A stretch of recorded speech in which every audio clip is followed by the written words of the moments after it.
Hello दोस्तों, मेरे YouTube channel D R किराना business में आप सभी का स्वागत है। गाइस, आज की इस नई वीडियो में मैं सबको बताने वाला हूँ किराना दुकान पर सेल सबसे ज़्यादा कब होती है। अब बहुत से भाई ये सोच रहे होंगे भाई सुबह शाम होती है। मैं जिस सेल की बात कर रहा हूँ शायद आपको ये पता नहीं होगा, क्योंकि देखिए बहुत से ऐसे किराना दुकानदार हैं जिनको ये चीज़ें नहीं पता है कि किराना दुकान पर सबसे ज़्यादा सेल कब और कैसे होता है, किस टाइम पर होता है। और वो कौन सा सेल है जिनको ये चीज़ें नहीं पता है कि किराना दुकान पर सेल सबसे ज़्यादा कब और कैसे कौन से टाइम पर होता है। चलिए वीडियो में आगे बढ़ते हैं और जानते हैं कि ये कौन सा सेल है जो किराना दुकान पर सबसे ज़्यादा और किस टाइम पर होता है ये सेल। चलिए वीडियो में आगे बढ़ते हैं और जानते हैं। तो गाइस, सबसे पहले मैं आपको बता दूं कि देखिए, अगर आप किराना स्टोर दुकान ओपन किए हैं या फिर ओपन करने के लिए सोच रहे हैं या फिर ओपन कर चुके हैं, तो सबसे खास बात मैं आपको बता दूं कि देखिए, जब भी आप किराना स्टोर दुकान ओपन करते हैं जो कस्टमर होते हैं वो आपकी दुकान पर ज़्यादा आते हैं। और आपकी जो सेल होती है यानी दुकान करने के बाद नए पर 2 महीना आपकी सेल बहुत अच्छी होती है। फिर 2 महीने बाद क्या होता है, नए किराना दुकानदार के साथ में उनकी सेल डाउन होने लगती है। क्यों होती है, कैसे होती है, मैं आपको ये भी बताता हूँ कि सेल डाउन क्यों होती है और किराना दुकान पर सबसे ज़्यादा सेल कब और कैसे और कौन से टाइम पर होती है। देखिए, जब आप किराना स्टोर दुकान ओपन करते हैं तो बहुत से ऐसे कस्टमर हैं, बहुत तरह के कस्टमर हैं जो आपकी दुकान पर अट्रैक्टिव होते हैं, आपकी दुकान पर आते हैं और आपकी जो सेल होती है आपकी सेल ज़्यादा होती है 2 महीना। फिर 2 महीने बाद सेल डाउन होने लगता है। क्यों होता है, देखिए, जब आप किराना स्टोर दुकान ओपन करते हैं यानी शुरू करते हैं तो कस्टमर आपकी दुकान पर क्यों आते हैं ज़्यादा, क्योंकि आपकी दुकान पर नहीं, क्योंकि वो कोई भी दुकान हो गया, जब दुकान नया ओपन होता है तो उस दुकान पर कस्टमर ज़्यादा आते हैं। क्यों आते हैं पता है, क्योंकि वो सोचते हैं कि नई दुकान है, जाहिर सी बात है नई दुकान है, सामान सस्ता मिलेगा, स्कीम पर होगा, है ना। और नया दुकानदार है वो उसको ये पता भी नहीं होगा रेट और मोल भाव। और उसी कस्टमर में जो खा के जाने वाले कस्टमर होते हैं जिसे चोर बोलते हैं, जो खा के चले जाते हैं दोबारा दिखते नहीं आपकी दुकान पर, यानी आएंगे सामान लेंगे, मीठी मीठी बातें करेंगे, फिर उसके बाद क्या होता है ज़्यादा उधारी हो जाएगा, फिर वो जहाँ सामान लेते हैं उसी दुकान पर चले जाएंगे। और जब आपकी दुकान पर आएंगे क्या बोलेंगे, भाई उनको ये चीज़ पता है कि आप सामान सही दे रहे हो, फिर भी बोलेंगे भाई आप सामान तो महंगा दे रहे हो। उस दुकान पर सामान सही मिलता है, वो दुकानदार सामान सही देता है, आप 5 रुपये महंगा दे रहे हो, 2 रुपये महंगा दे रहे हो, क्योंकि उनको ये पता है कि आप नए दुकान ओपन किए हो, आपको ये चीज़ें पता नहीं है मोल भाव और रेट के मामले में। तो बहुत अच्छे तरीके से वो बेवकूफ़ बनाते हैं नए दुकानदार को। जो नया दुकानदार होता है वो बेचारा सीधा होता है, क्योंकि नए पे अक्सर अगर 1 रुपये का सामान कोई ले लिया, बोला भाई आके बाद में देता हूँ, 2 रुपये का सामान ले लिया, वो दुकानदार बोल नहीं पाता है। और उसी कस्टमर में ऐसे कस्टमर आते हैं जो आपको बराबर चूना लगा के चले जाते हैं। और ये चीज़ें आपको बाद में दिक्कतें होती हैं, बाद में आपको असर पड़ता है। असर कब पड़ता है, जब आपकी दुकान लॉस होने लगती है तो आपको ये पता चलता है कि यार भाई मेरा इतना उधारी हो गया, ये कस्टमर मेरा लेके चले गया, क्या करोगे, मार करोगे उस कस्टमर से।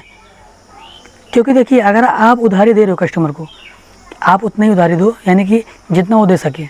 ज़्यादा अगर आप उधारी दोगे तो वही कस्टमर, जैसे कि 600 रुपया हो गया, 500 रुपया होगा या 700 रुपया होगा, मैं एग्जाम तौर पर बता रहा हूँ आपको, जैसे कि 600 रुपया होगा, ठीक। अब 600 रुपया कस्टमर लेके जा रहा है वही कस्टमर, फिर वो शुरू में आपको सब पैसा देगा, यानी 1 पेमेंट 2 पेमेंट अच्छा करेगा, आपको पैसा देगा। अगर 600 रुपये है तो वो देगा 400 रुपये आपको, या फिर 500 देगा, बोलेगा भाई ये 500 रुपये रख लो, 100 रुपये बाद में ले लेना। आप वहाँ पे बोल नहीं पाते हो, क्योंकि देखिए, अगर आप उधारी दे रहे हो, उधारी देने की क्षमता है तो आप उतना ही उधारी दो जितना कि वो कस्टमर दे सके और आप ले सको, ठीक है ना। और किराना दुकान में सबसे बड़ी बात मैं आपको बता दूँ कि बहुत से नए दुकानदार ऐसे होते हैं जो 20 रुपये के लिए और 5 रुपये के लिए, 10 रुपये के लिए कस्टमर को अटैक करते हैं, यानी टोकते हैं। आप उस कस्टमर को सबसे पहले आपको परखना है, पहचानना है, कस्टमर कैसा है, देने में सही है या फिर नहीं देने वाला है, आपको ये पहचानना है। क्योंकि आप दुकान की हो और बहुत से ऐसे दुकानदार होते हैं इनको ये नहीं पता होता है, वो कस्टमर जा रहा है 20 रुपये, 40 रुपये, 50 रुपये रहता है, अगर वो कस्टमर जा रहा है, अब वो ये नहीं देखते हैं कि वो कस्टमर जा रहा है उसके साथ में कोई है या फिर वो अकेला है। क्योंकि देखिए, अगर वो अकेला है तो कोई बात नहीं, है ना, फिर भी कस्टमर चिढ़ जाता है, चिढ़ता है। अगर आप उसको बोलोगे भाई आपका पैसा बाकी था आप दिए नहीं, तो वो कस्टमर अगर उसके सामने कोई है तो चिढ़ जाता है, जाहिर सी बात है, सबकी वैल्यू होती है ना, सभी सोचता है मेरी इंसल्ट ही ना हो। लेकिन जो नए किराना दुकानदार होते हैं उनको ये नहीं पता होता है, उनको ये नहीं लगता है कि मैं कैसे बोलूँ और किस तरह से बोलूँ कि ताकि उसके ऊपर असर ना पड़े और उसको फ़र्क ना पड़े और उसको तकलीफ़ ना हो। क्योंकि देखिए, अगर आप दुकान किए हो तो ये सबसे बड़ा हुनर होता है, क्योंकि ये चीज़ें आपके अंदर होनी चाहिए। अगर उधारी दे रहे हो, अगर देने का हुनर है आपके अंदर तो लेने का भी हुनर रखो उस कस्टमर से, तो सबसे पहली बात कि अगर आप किराना स्टोर दुकान ओपन कर रहे हैं या ओपन करने के लिए सोच रहे हैं, तो सबसे पहली बात मैं आपको बता दूं कि अपने आप को आप पहले संतुष्ट रखें इस चीज़ को लेके। देखिए, नए दुकान ओपन करने के बाद ये दिक्कतें होती हैं और नए पर ज़्यादा उधारी भी होती है। तो देखिए, जब आप दुकान ओपन करते हैं तो शुरू में 2 महीना आपका दुकान बहुत अच्छा खासा चलता है, फिर आपकी सेल डाउन होने लगती है, आपकी सेल कम होने लगती है और जो कस्टमर खा के जाने वाले होते हैं ना, उनका पता ही नहीं होता कहाँ चले गए। क्योंकि अगर आपको बराबर चूना लगा के, यानी कि अगर आप लंबा उधारी दिए तो आपके पास दिखेंगे नहीं, क्योंकि अगर ज़्यादा उधारी हो जाएगा आपको आधा पैसा देंगे, आधा लटका देंगे, फिर सामान लेंगे, वो पैसा देंगे, फिर लटका देंगे, यानी कि वो सिलसिला चलते रहता है। आपका जो जमा होता है जमा ही नहीं निकल पाता उस कस्टमर से, जमा ले डूबता है और साथ में जो आपका मुनाफा है मुनाफा छोड़ दीजिए, जमा नहीं निकल पाता, मुनाफा कैसे निकलेगा। और बाद में ये दिक्कतें होती हैं 2 महीने बाद, तब पता चलता है भाई मेरी सेल कम हो रही है, और वही कस्टमर जिस दुकान से वो पहले सामान लेता था वहीं पर चले जाता वापस, क्योंकि नए पर आपकी दुकान पर आता है, फिर वो कस्टमर वहीं पर चले जाता है जहाँ पे सामान लेता है।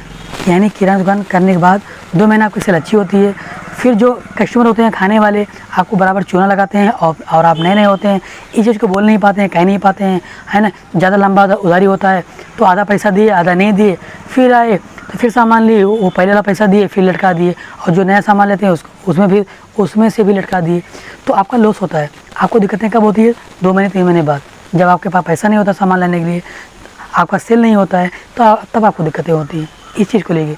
क्योंकि देखिए, हर किसी को ये पता है कि किराना दुकान पर सुबह शाम ही सेल होती है, लेकिन सबसे खास बात मैं आपको बता दूं कि अगर आप किराना स्टोर दुकान ओपन कर रहे हैं या ओपन कर चुके हैं, तो सबसे खास बात मैं आपको बता दूं कि जो रेट होता है, रेट आप सही रखिएगा। अगर आप मार्केट से 1 रुपये डाउन नहीं कर सकते हो, तो सबसे पहली बात मैं आपको बता दूं कि मार्केट से 1 रुपये डाउन करोगे तो आपकी सेल अच्छी होगी। अगर आप 1 रुपये डाउन नहीं कर सकते हो तो मार्केट में जो रेट है आप वो रेट रखिए, और दूसरी बात कि आप सामान सही रखिए और चीज़ अच्छी रखिए। अगर आप रेट सही रखोगे तो 110% मैं गारंटी देता हूँ कि आपकी सेल होगी। और दूसरी बात, अगर आप सामान सही दोगे तो कस्टमर आपसे कोई शिकायत नहीं करेगा। क्योंकि देखिए, इस वजह से भी आपकी सेल डाउन होने लगती है, आपकी सेल नहीं होती है कि आप सामान सस्ता तो दे रहे हो लेकिन आपका सामान सही नहीं है। अगर कस्टमर आपके पास आ गया, भाई आप बोलेगा भाई ये आपका सामान सही नहीं है, और जो नया कस्टमर होता है उस टाइम पर आपकी दुकान पर है और वो पुराना कस्टमर आपकी दुकान पर आता है, बोलता है भाई आपको ये सामान सही नहीं है, तो इसके वजह से आपके दुकान में बहुत प्रभाव पड़ता है। तो आप सामान सही रखिए, रेट सही रखिए कि हमें कैसे कस्टमर से लेना है और किस तरह से व्यवहार रखना है, किस तरह से बातें करनी है, ताकि कस्टमर को तकलीफ़ ना हो, है ना। अगर आप इस चीज़ को सही रखेंगे तो आपकी सेल होगी। अब ऐसा नहीं कि सुबह ही शाम सेल हो, अगर आपका ये चीज़ें सही होगी तो आपका सेल सुबह हो या शाम हो या दोपहर हो, हमेशा आपकी सेल होगी और आपका जो क्रेडिट है वो बनते जाएगा। और सबसे खास बात मैं आपको बता दूं कि अगर आप दुकान कर रहे हो, सबसे पहले आप अपने आप को संतुष्ट रखो, फिर चाहे सुबह हो या शाम हो, आपकी दुकान 100% है, हमेशा चलेगी। तो आशा करते हैं इस वीडियो के माध्यम से अगर आपको मेरी वीडियो अच्छी लगी होगी, तो आज की वीडियो यहाँ तक, फिर मिलेंगे एक नई वीडियो में।